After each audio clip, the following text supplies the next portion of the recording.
Hello, everybody, and welcome to Warrior Saturday.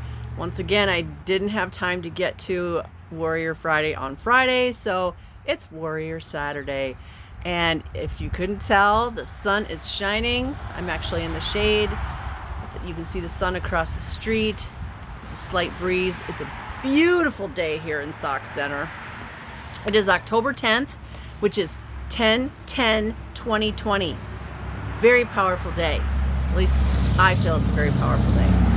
We've got, in numerology, it's all about keeping your thoughts positive, because whatever you think about, you're going to manifest. So thank you, God, universe, creator, great spirit, all the Elohim, all the elementals, for bestowing upon us love, light, peace, joy, happiness, success, divine health, all good things.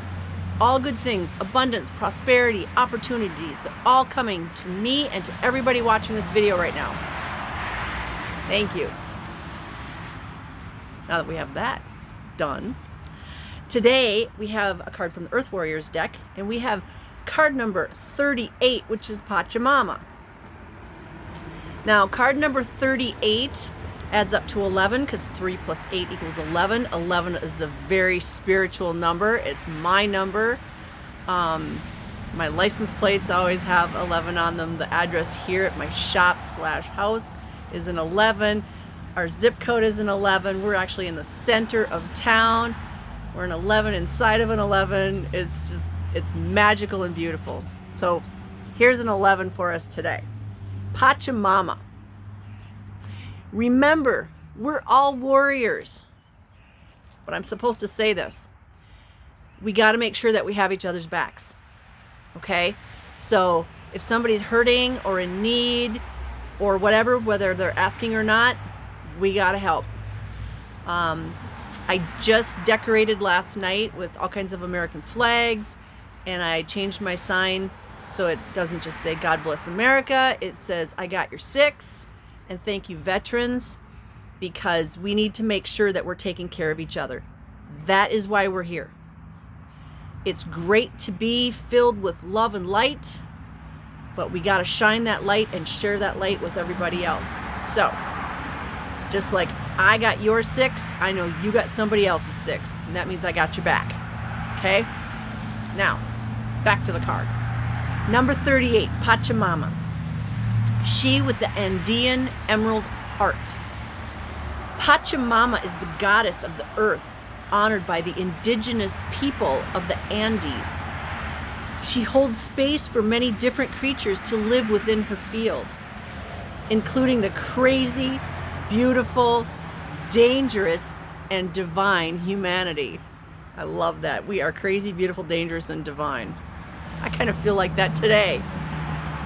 Pachamama knows that life thrives through diversity. She is able to foster life with such genius and generosity because there is no fear preventing her from holding space for the new to emerge. You need to have no fear. I have no fear. Whatever the universe brings to me, there's a lesson in it, an opportunity, or something. But I don't need to be fearful of whatever the universe brings to me. Be open to the new and the different in yourself, in others, and in the world. Trust, like the Earth Mother, is an act of devotion. She is watching over you as you evolve to manifest the fullness of your sacred and original life purpose. So don't hold back from what is happening. Things need to change, so let them change. I've talked to many people this past week, and they've all said, oh man, this week's been really hard. This is happening, and this is happening, and that's happening. And my response to every single one of them was the same. It's, why are you resisting the change? Why are you doing this? Don't do that. If there's a change trying to happen in your life, step aside and let it happen. One of my friends, for about, I don't know, a week and a half, every time she went to make something with tomatoes, can tomatoes, do something with tomatoes. The tomatoes all went bad before she could. And after a whole bunch of times, she says, Barbara, am I not supposed to eat tomatoes? And I said, apparently. And you're not supposed to eat those tomatoes.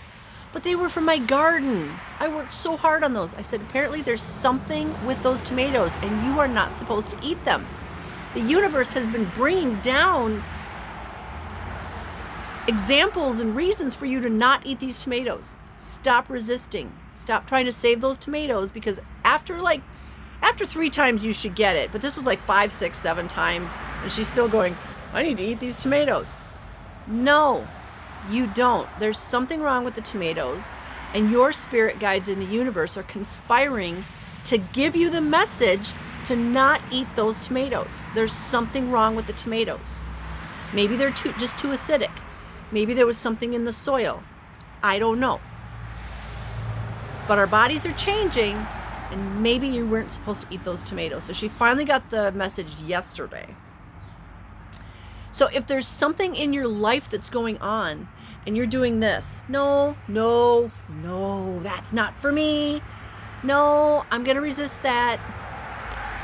Step aside. Let it go. Let it happen. Did you see that bird? There's my affirmation.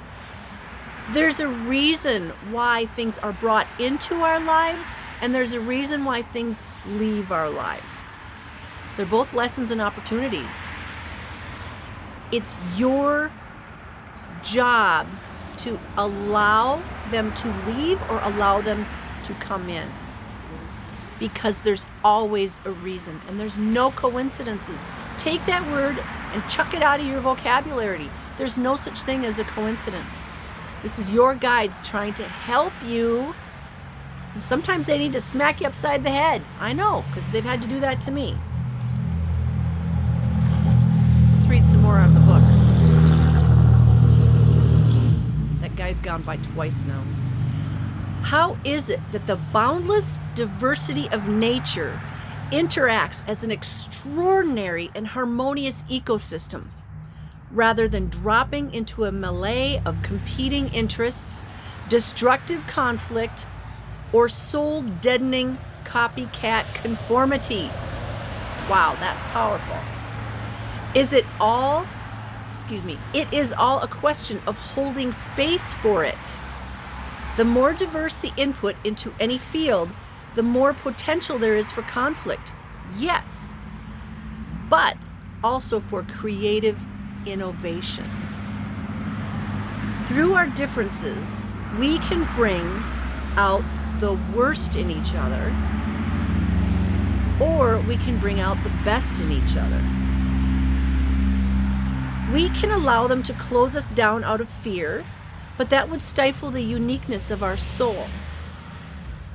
If we cannot hold space for increasing diversity, we risk extinguishing our creative passion for originality, and then the energy, excitement, and evolution that uniqueness evokes will be lost.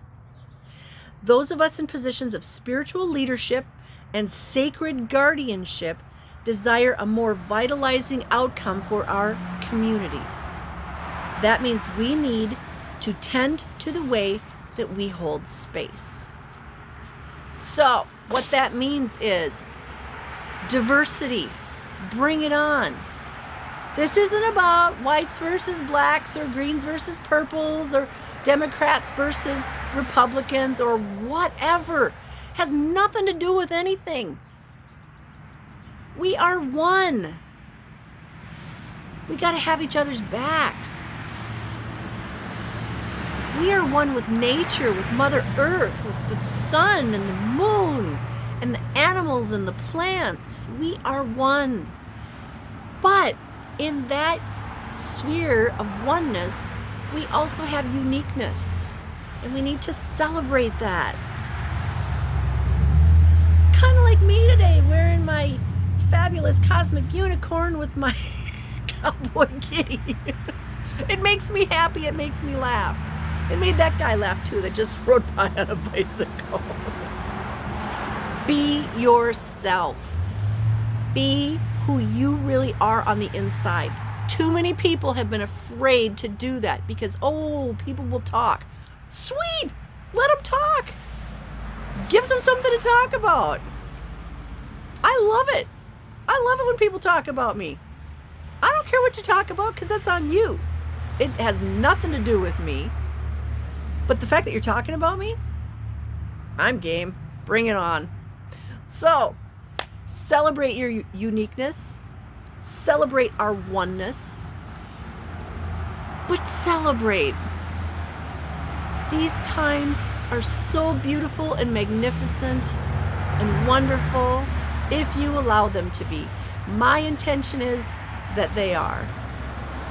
All right, I'm going to get off my soapbox now. I love you guys. It is a freaking Warrior Saturday. So go out there, shine your light everywhere you go. Shine love, hug people in public. Be yourself. All right? Pachamama and I give you permission. I love you. Mwah. Have a blessed day, my beautiful soul family.